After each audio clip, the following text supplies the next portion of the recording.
llama signos vitales. Conoceremos definiciones, valores normales y los métodos y formas para obtener cada uno de los valores. Los signos vitales son medidas de varias características fisiológicas humanas, generalmente tomadas por profesionales de la salud, para valorar las funciones corporales más básicas, indicadores que reflejan el estado fisiológico de los órganos fundamentales del cuerpo, como lo son el cerebro, el corazón y los pulmones.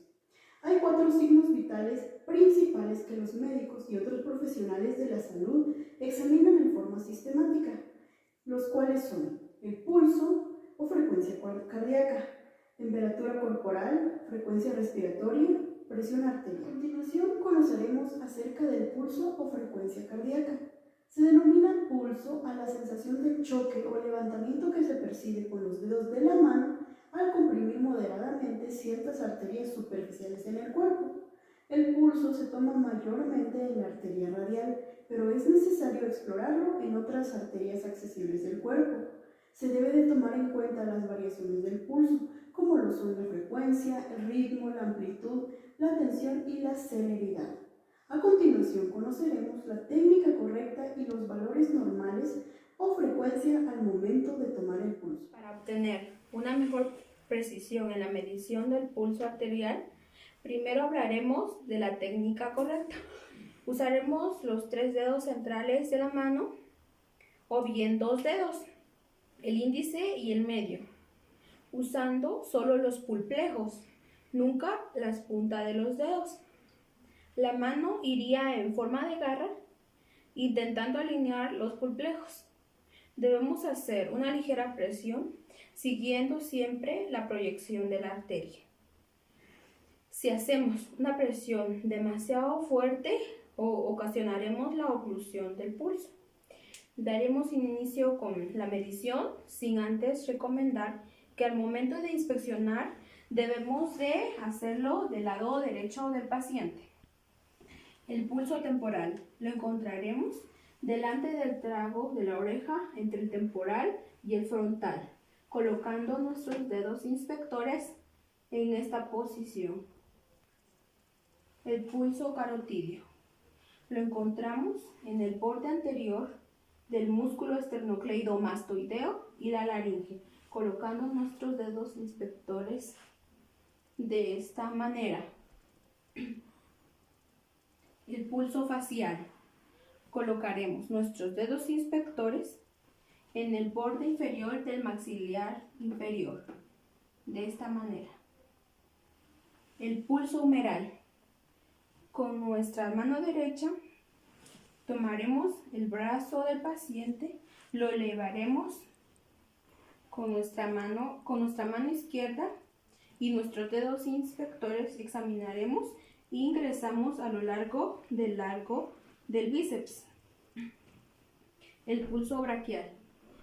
Colocaremos nuestros dedos examinadores en el pliegue del codo por dentro del tendón del bíceps, de esta forma. Con la misma técnica seguiremos examinando. El pulso radial se tomará a lo largo del antebrazo, por encima de la articulación de la muñeca, en el canal formado entre el palmar mayor y el supinador largo, de esta manera. El pulso popliteo lo podemos examinar en 3 formas. La primera, le pedimos al paciente que se coloque en decúbito supino. Haremos una flexión de la rodilla. A su vez, ingresamos con nuestras 2 manos en el hueco popliteo, con nuestras 2 manos apoyando los pulgares debajo de la rótula, haciendo una ligera presión para hallar el pulso. La segunda forma es colocar al paciente en prono, haciendo una flexión en la rodilla, con nuestra mano izquierda ingresar al hueco popliteo. La tercera forma es pedirle al paciente que cruce las piernas. Usaremos ambas manos para palpar la arteria poplitea, de esta forma. El siguiente es el pulso pedio. Colocamos nuestros dedos inspectores entre el primer espacio interóseo del pie, de esta forma.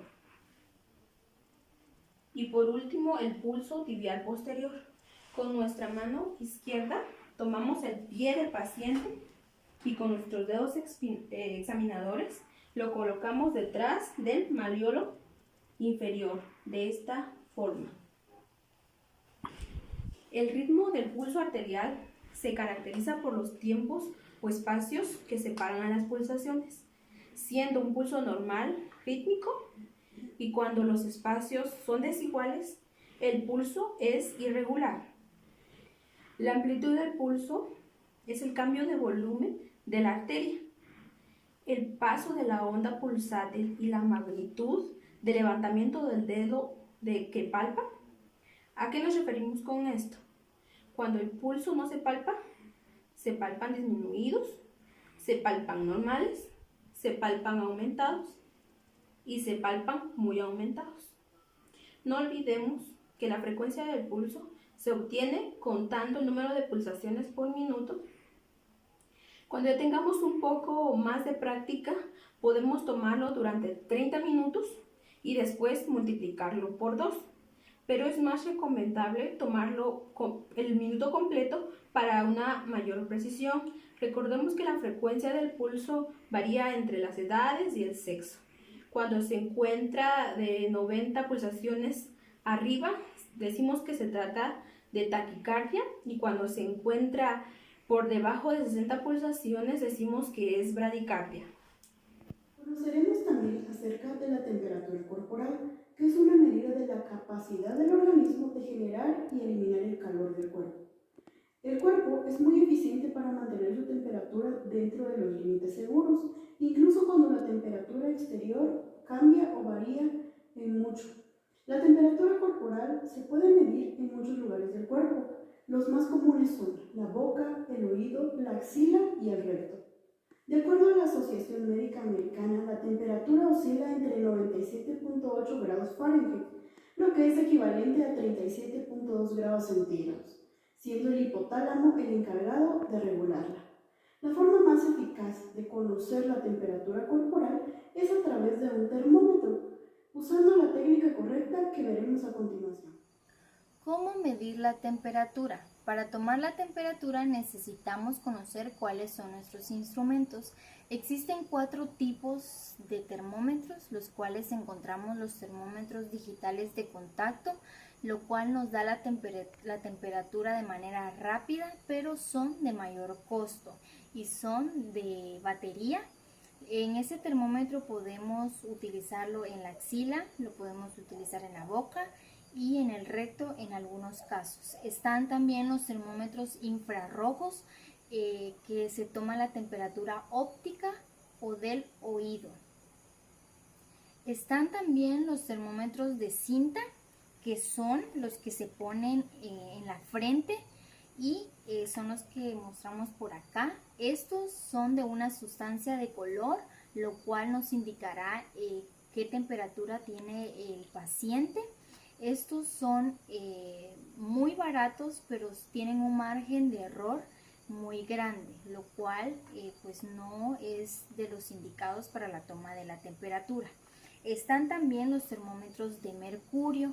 Estos termómetros de mercurio tienen 2 variables, los cuales utilizamos para las axilas y la boca, que son estos de la punta alargada y delgada, y están los que se toman la temperatura rectal, lo cual pues realmente no es mucha diferencia, solo es la punta, pero es delgada y redonda, que en muchos casos pues hay mucha confusión, ¿verdad? Porque llegan a tomar incluso con este, que es para el recto, llegan a tomarlo en la boca y en la axila, que hay que tener mucho cuidado.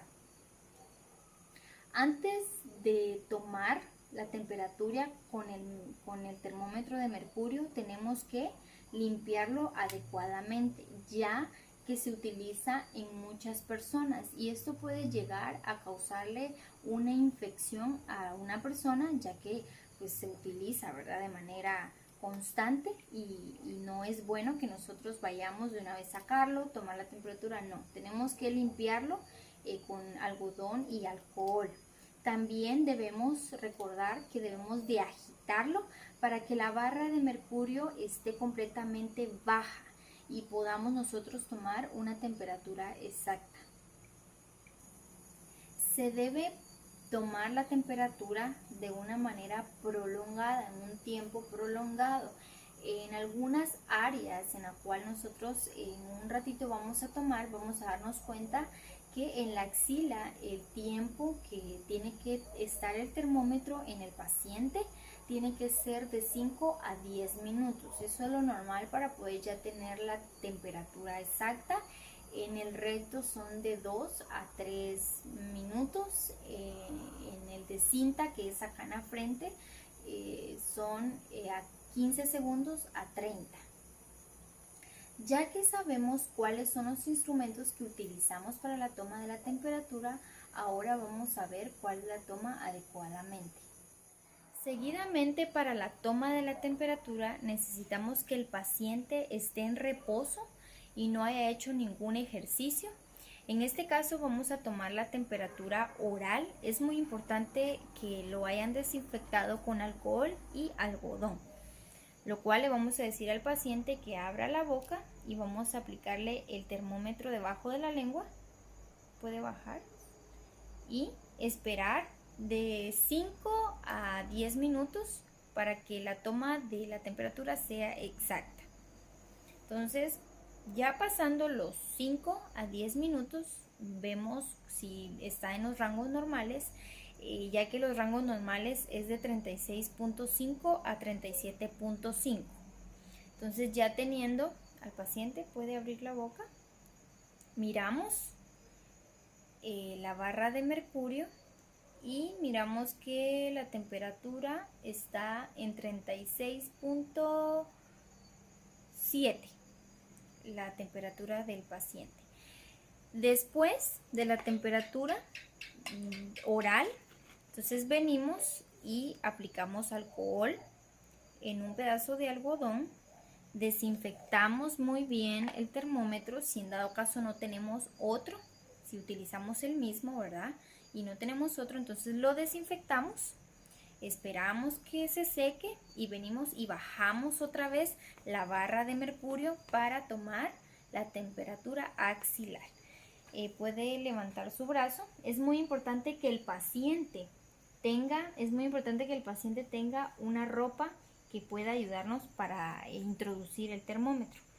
Entonces vamos a tomar aquí al paciente, decimos que cierre la mano, esperamos de 5 también a 10 minutos para que la toma sea exacta, y ya teniendo esos minutos, ya tomando el tiempo, sacamos el termómetro, miramos la barra de mercurio y acá pues la medida es de 37.2.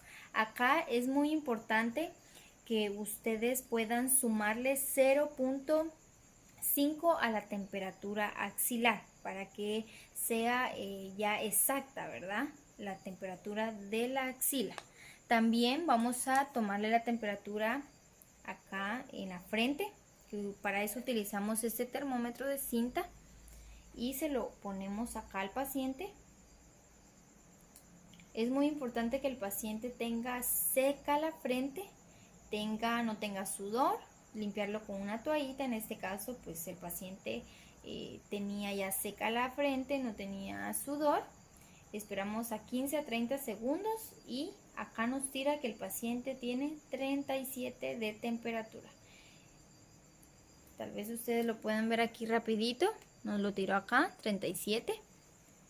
Y con eso tenemos la toma de la temperatura.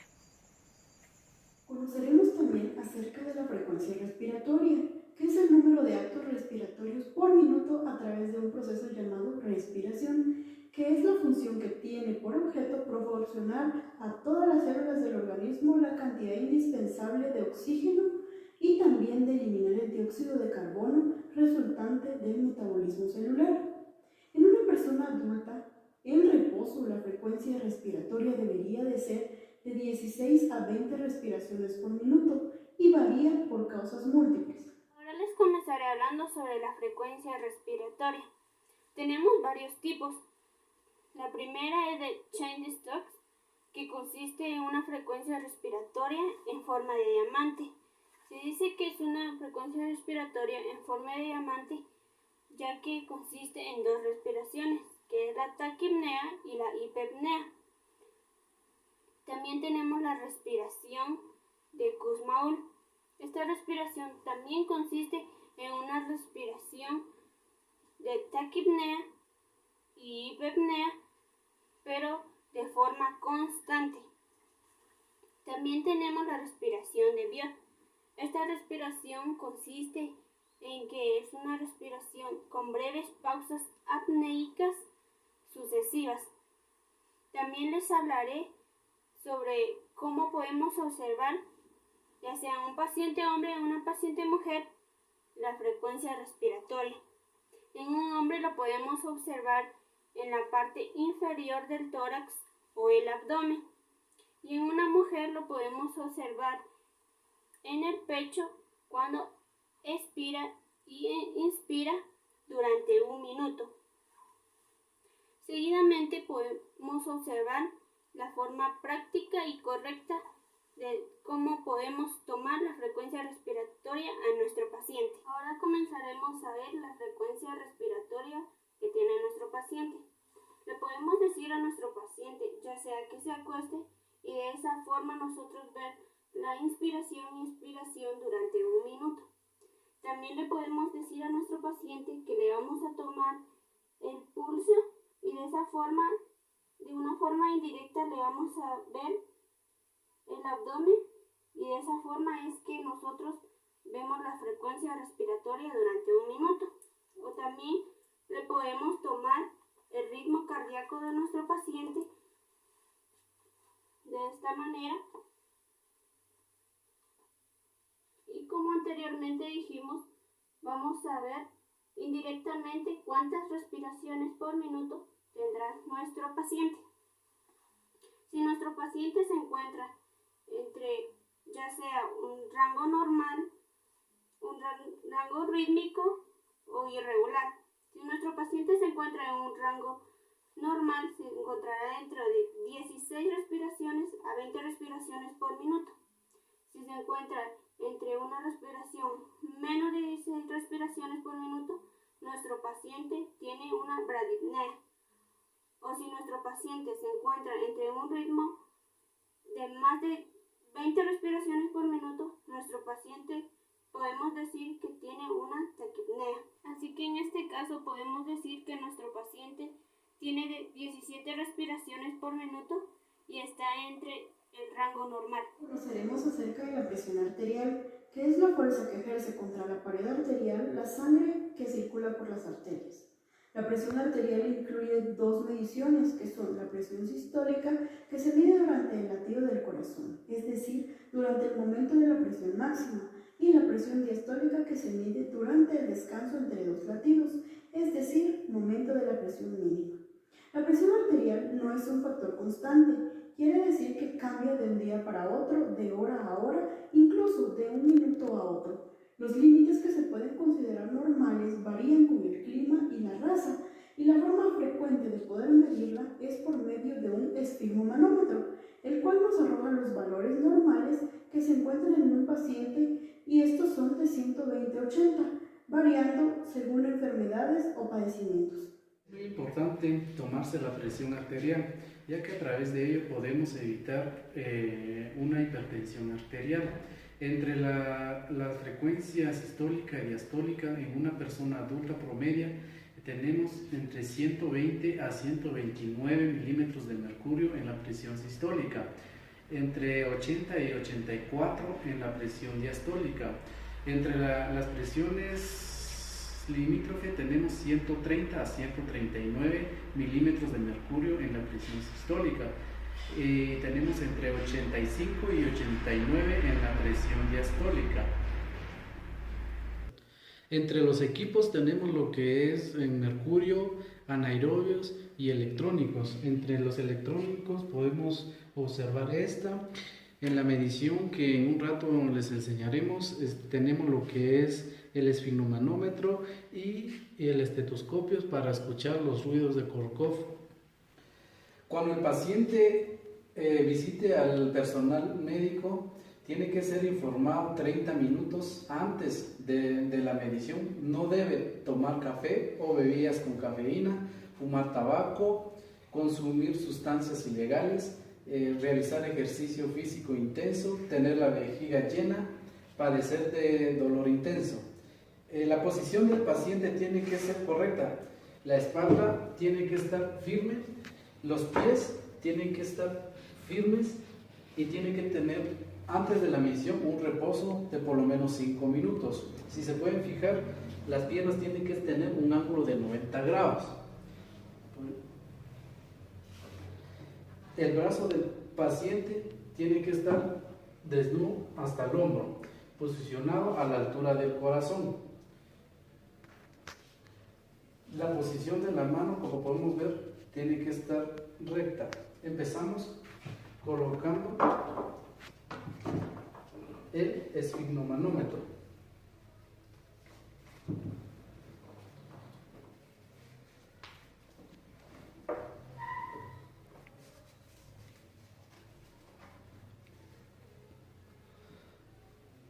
Tenemos que verificar que el brazo esté cómodo y que podamos introducir 2 dedos por lo menos. Ya estando colocado el esfigmomanómetro, colocamos el manómetro a una altura donde el personal médico puede verlo. Una vez estando colocado, podemos buscar lo que es la presión arterial. Una vez localizado la presión arterial, vamos a colocar el estetoscopio.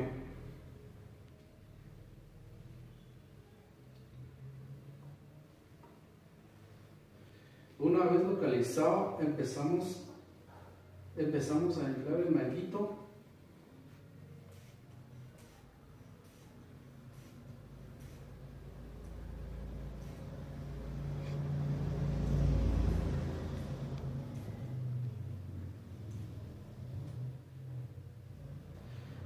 Una vez que se detecta la presión, empezamos a soltar el aire suavemente.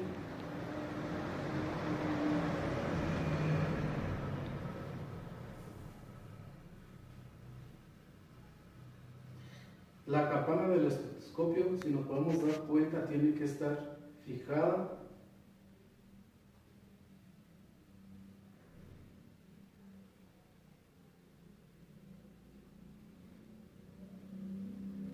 La medida siempre tiene que ser de par, es decir, de 2 en 2, nunca puede ser impar.